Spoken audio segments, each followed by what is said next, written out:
What's the inflation situation in the United States? We're going to go over three different measures in this episode in parts 1, 2, and 3. We're going to go over producer prices. We're going to go over consumer prices and import and export prices. We're going to do that with Jeff Snider, the head of global research for Alhambra Partners. Jeff, good morning. We're going to start out talking about the French. I guess they helped us out 200 some years ago, and we're going to turn to them now for help in getting an idea of where the global trade shipping industry is heading. Can you tell us a little bit about this company, whose name I'm not going to pronounce because I wouldn't want to insult the most beautiful language in the world, but the abbreviation, the acronym is CMA-CGM. What, who, why? Yeah, I'm not going to pronounce them either. And you're right. I think it's appropriate to start out talking about French and boats and shipping because, as you just mentioned, that was a big part of the American revolutionary effort. So a debt of gratitude to the French and their shipping prowess and capabilities, which we should acknowledge repeatedly.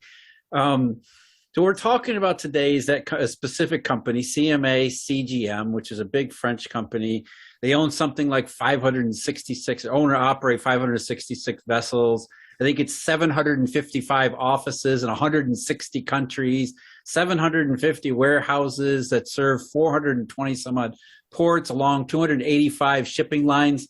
So essentially they're a pretty big freight shipping company that, you know, when they tell you something, when they do something, you should pay attention to because, you know, they seem to know, or they at least are a big part of that industry. That's right. And in the article that we're going over, which you posted at Alhambra Investments at the blog over there, it was posted on the 10th of September, which was last Friday. The title is The Non-Charitable Economics of Not Inflation. Non-charitable because it seems like this company here is being charitable. But of course, yes, I'm sure they are charitable in their own way, but not in their main line of business. Tell us what the pretty interesting news is from the company, what they announced. Sort of out of nowhere, kind of just a short little nugget. They said, we're going to freeze our shipping and freight rates across every single freight line, every single port, every single activity they do until February of 2022. Normally when you see rate freezes, it's sort of like, okay, that's maybe a normal part of business, but under this kind of climate where freight rates and shipping rates have been what? They've been skyrocketing, surging for most of this year, going back into last year. So it's kind of weird that they would say in this environment, which is basically the first time the shipping freighting business has been robust since before 2008, where, you know, shipping prices haven't completely, you know, declined year after year after year up until this year. Suddenly things are going well for them. Why on earth would this large, huge French shipper say, we're not going to raise prices anymore, even though prices have been going through the roof for the better part of the year? It's wait a minute. Are they being charitable? Are they saying, you know, we've got enough money in our pocket, we don't want to put any more money in our pocket? Is that really what's going on here? No, definitely not.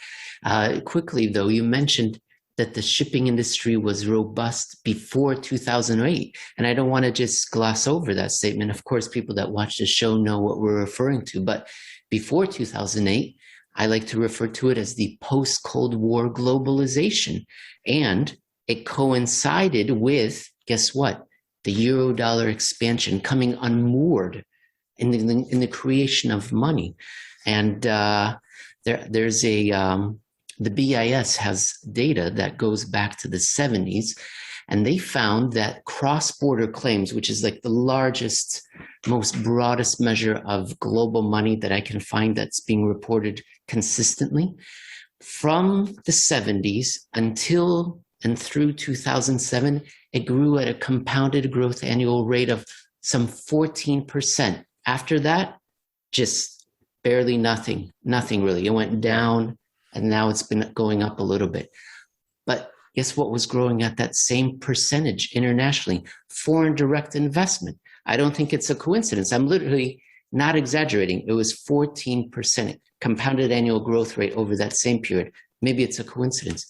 But before 2008, shipping, global trade, the economy, powered by money. Ever since then, no. And here you are, you're saying, wow, they've had a heaven sent manna coming down with all these shortages, with these snafus and the ports being shut down. And here's a French company saying, nah, we don't want any more money.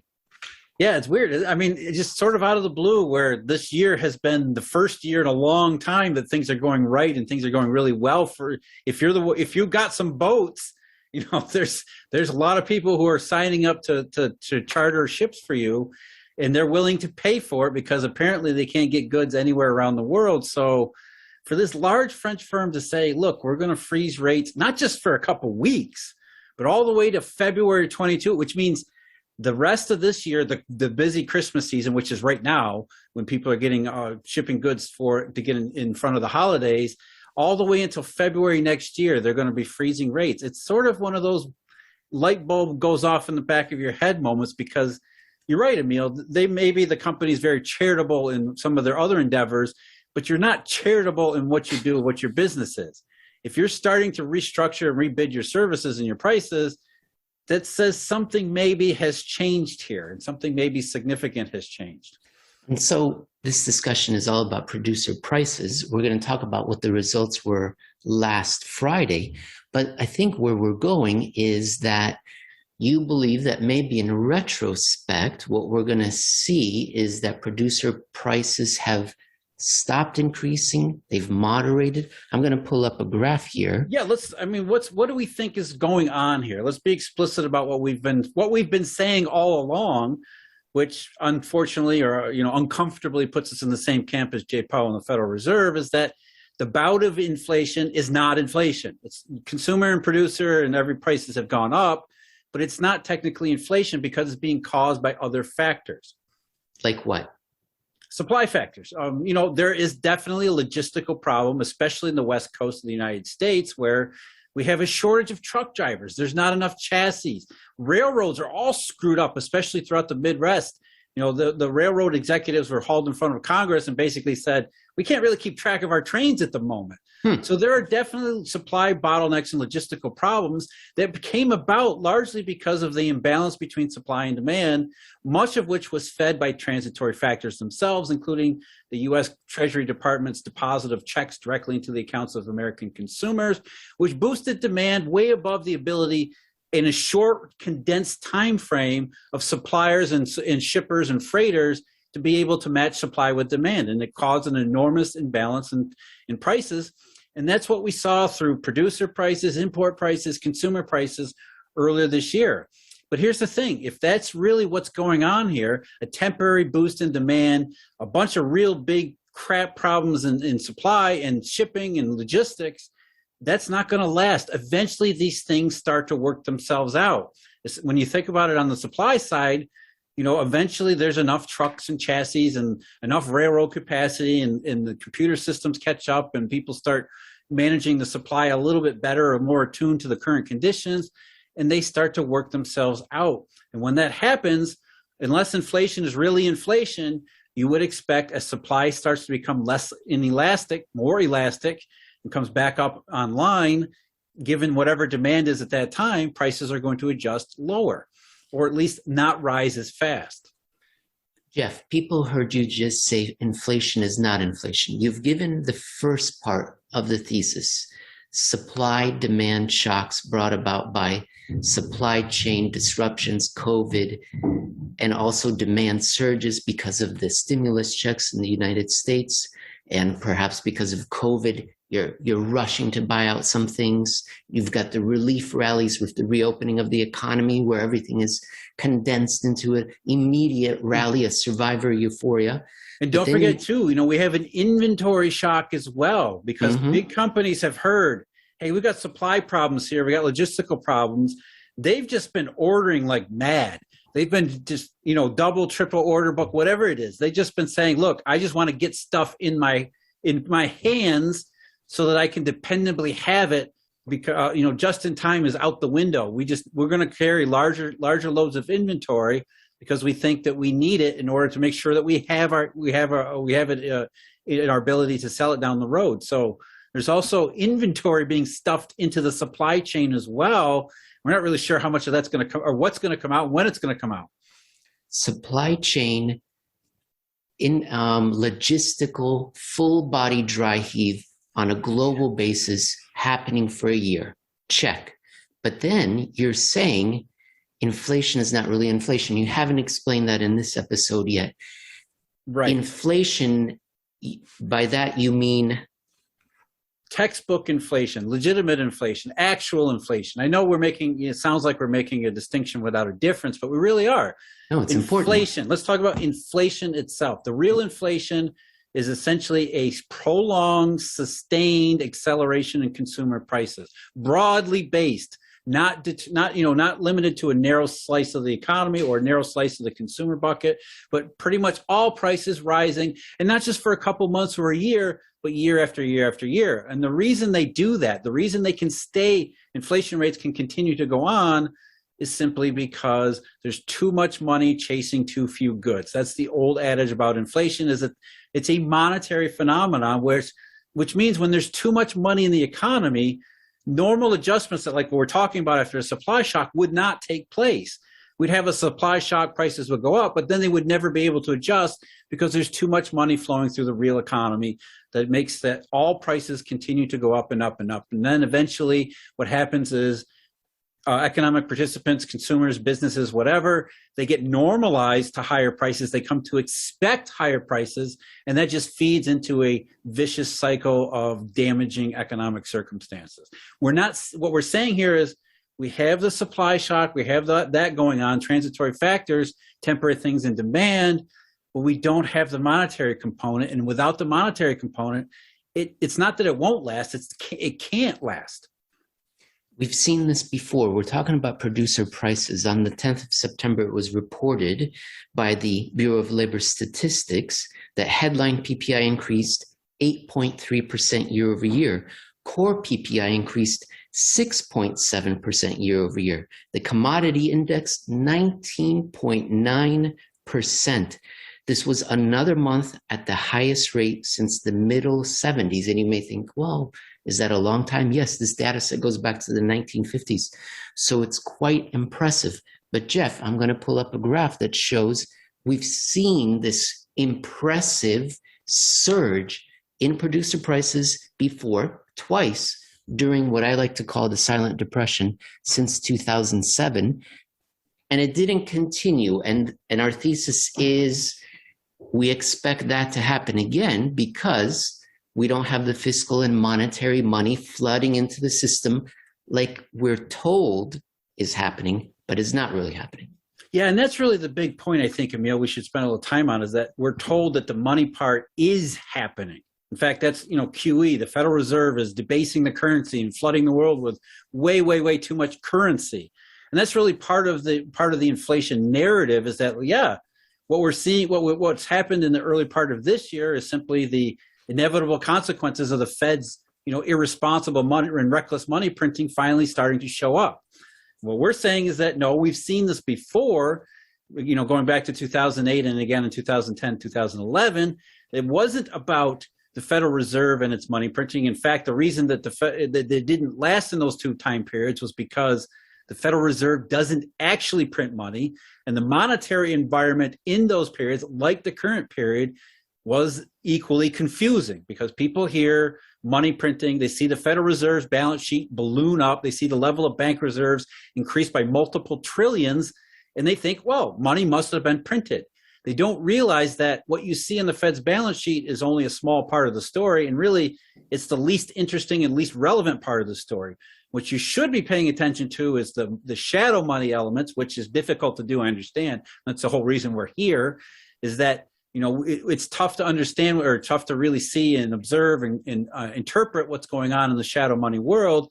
And that's why we use things like treasury yields and curves and things like that to help us along. And what they're telling us is that, the Fed might have printed trillions in bank reserves, but that's not really effective money. And what's going on in the shadow money that you don't see is still highly disinflationary, if not outright deflationary. So the shadow money says, like in 2008, like in 2010, 2011, the money's not there. So whatever's gone on in consumer, producer, import prices in the United States, not outside the United States, but only in the United States this year, it doesn't have the monetary emphasis behind it to make it into actual inflation. That's why I refuse to call it inflation, because it doesn't meet the definition. It doesn't have that monetary component, which means it's something else. And we, as we just spent a couple minutes talking about, we know what those something else is. This is not a big mystery. In fact, it was entirely predictable, as we've been saying the entire time, that there would be short-run impacts from the Treasury Department's fiscal emphasis, as well as all of these supply problems, but we expected that they would not last very long. And as you were about to go over, we're already starting to see some of these things come down again. We're starting to see the other side of transitory emerge. Let me pull up another graph, a graph that we're going to see in spirit traced out similarly in each of our three inflation measures, PPI, CPI, and import prices. And I'm going to call it the camelback hump. Jeff, take a look at this. And you've done this for us. Very convenient, very kind of you. The camelback hump here is not as clear. You know, there's two kind of camels out there, Jeff. There's the one with the two humps and the one with the one hump. Yeah. But dear audience, you can see a spike, then down, and then the very recognizable camel hump. We're going to see this over and over and over, more pronounced in the graphs ahead. But basically, what are these two humps coincide with, Jeff? Well, yeah, I mean, what we're saying is that this was predictable because we've already seen it once. It happened once before last year. We saw, the United States, the Treasury Department deposited checks or, digital dollars directly into accounts of consumers last year in the initial period, the reopening phase of 2020, and it had an immediate impact that you can see in prices. There was a burst in demand, or at least a return of demand, especially for imported goods and domestically produced goods. In the goods economy in the United States, that turned around prices from the deflation that they had been in earlier in 2020, coincident to the second global financial crisis. But that didn't last either, even though it was a big amount, it was multiple trillions supposedly from the Treasury Department. It had a temporary impact. And then by the end of the year, we had prices actually in some places negative again, going into November and December of 2020. So we already saw once last year, again, the same sort of setup, same sort of scenario, temporary supply inelasticity, boosted demand, inability, supply chain stretch, all that stuff happened last year in a little bit to a lesser degree. And again, it turned out to be temporary and transitory because despite Jay Powell going on 60 Minutes in May of 2020, telling the 60 Minutes report, I forget who it was, that he flooded the world with digital dollars, that just wasn't true. He lied his ass off at that time because he needed people to believe in it. The situation was so bad that he had to lie about actually printing money and flooding the world with it. We knew at the time that wasn't true. And then, of course, the transitory inflation of last year, which wasn't inflation, simply because he didn't actually print money. They created bank reserves, which are a very different thing. So we've seen this once already in this same quote-unquote cycle. Now, what happened going ahead into 2021 was basically, again, the same factors, just a little bit bigger, a little bit more amplified, especially by the second or the third helicopter drop. And closer together, too. One wave built on top of itself. Right. You had the last helicopter from Trump, and then the sort of the makeup bonus, or the bonus, or whatever you want to call it, from the first helicopter from the Biden administration. March 2020 was Trump number one. The very end of December 2020 was when Trump number two was signed. Right. And then the middle of March was Biden number one. So the December, let's call it January, March. The bipartisan double helicopter. That's another point we talk about here too. These are all bipartisan failures. So it's not really, we're not trying to make this about partisan politics in any way, shape, or form. It's just simply that's when those things timed out to be. And you're right; those two were very close together. So in reality, helicopters number 2 and 3 were really 2A and 2B, really, because they were somewhat related to each other anyway. But back to what we're saying, it was a little bit more of a helicopter, a little bit more happened in consumer prices, plus the economy was a little bit further along in its rebound, even though that rebound was nothing like the V-shape that it was supposed to have been. It was still a little bit further along. Plus you had the last vestiges of the lockdowns being removed. You had all of these positive factors combining together so that the imbalance between supply inelasticity, temporary boost to demand was so extreme that it caused a massive supply shock in prices. Oh, I guess I'm up, right? Okay, yes, I was going to pull up the graph again to show basically the surges. So we see the double hump. But now we're on the side where it's decelerating. Let me point out a couple of numbers. On a month-over-month basis, August was lower than July, decelerating. On a year-over-year basis, core PPI was higher. On a core month-over-month basis, it was again decelerating. And then PPI year-over-year for August, the headline number, that was accelerating. So a year-over-year basis, yes, we're accelerating. On a month-over-month basis, on the two measures, we are decelerating. Jeff, we're going to move on to even with just, I was going to say even the commodity index, which is the one that's the highest since 1974. If you look at it on a rolling 3-month basis, it's decelerated remarkably since earlier this year. As we know, a lot of commodity prices have either come down or at least stopped rising. You think lumber is one of the big ones people bring up. That one has actually crashed. Copper is not down a lot, but it's down significantly from its high. The general commodity indices peaked back in May. They are a lot lower, but they've stopped going up. So all of these producer price pressures, commodity price pressures, they're not the same as they were earlier this year.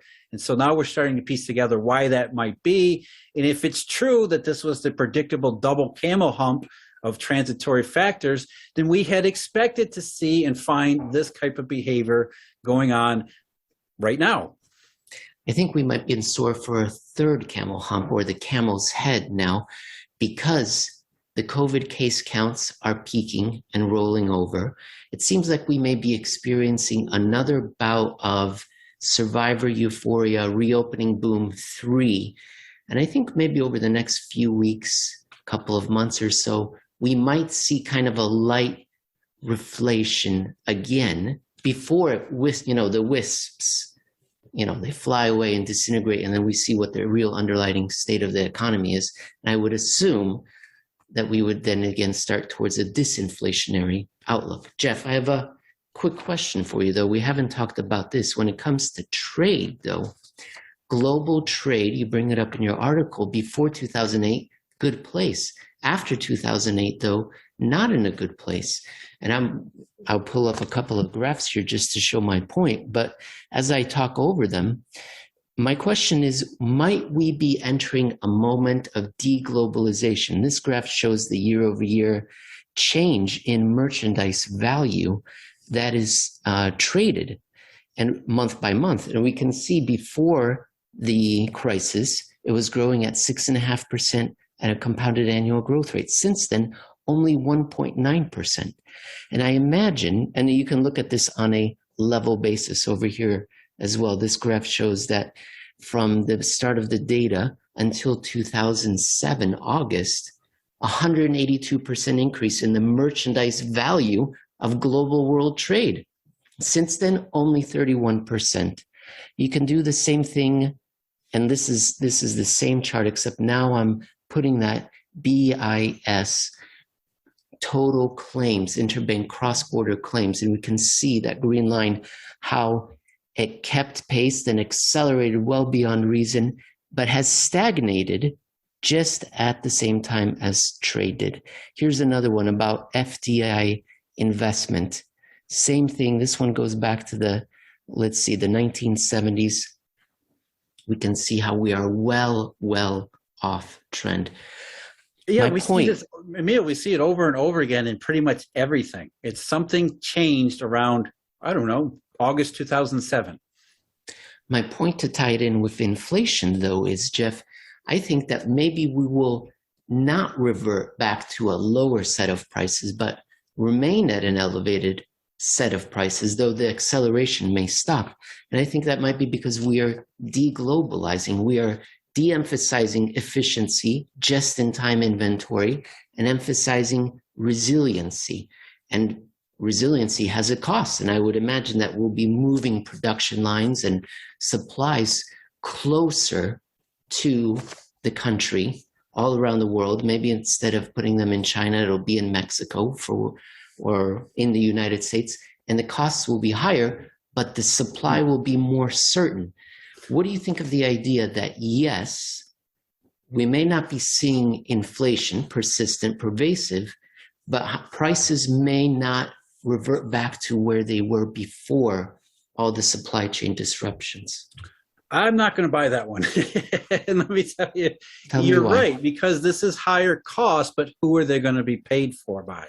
Who's going to bear the burden of this cost? People. You're assuming that the companies are going to be able to pass them along to consumers when the monetary conditions say that they're not going to be able to, and therefore the costs are going to be absorbed by the producers or the shippers, which is deflationary, because that will then be passed along into the labor market as fewer wage increases, less hires, more ways to work around using labor, all the sorts of stuff that we associate with the disinflation of the last 15 years or so.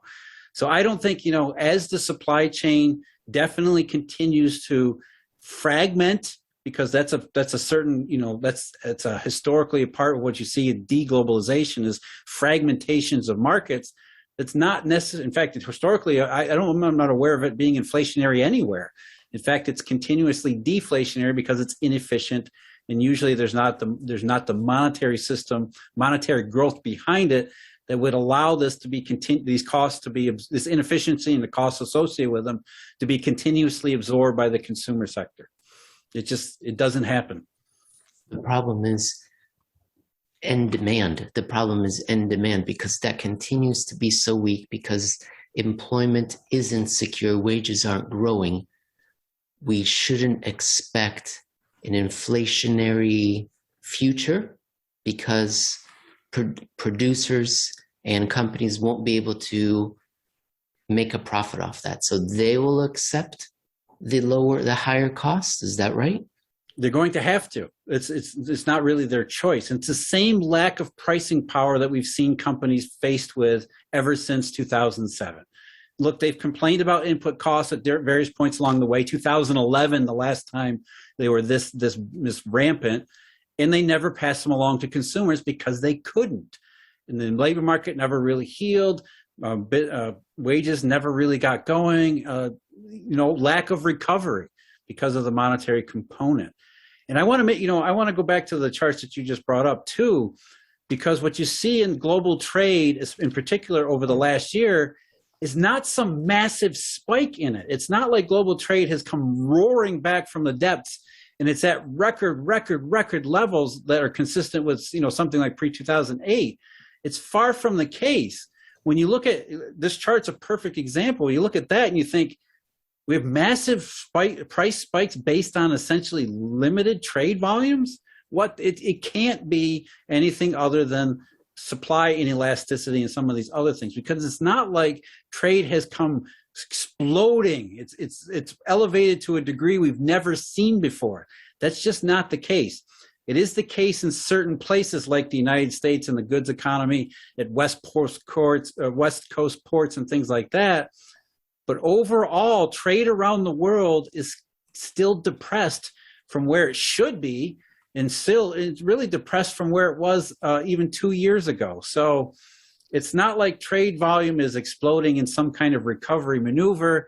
It's really just that trade started to come back a bit, and it was much faster, much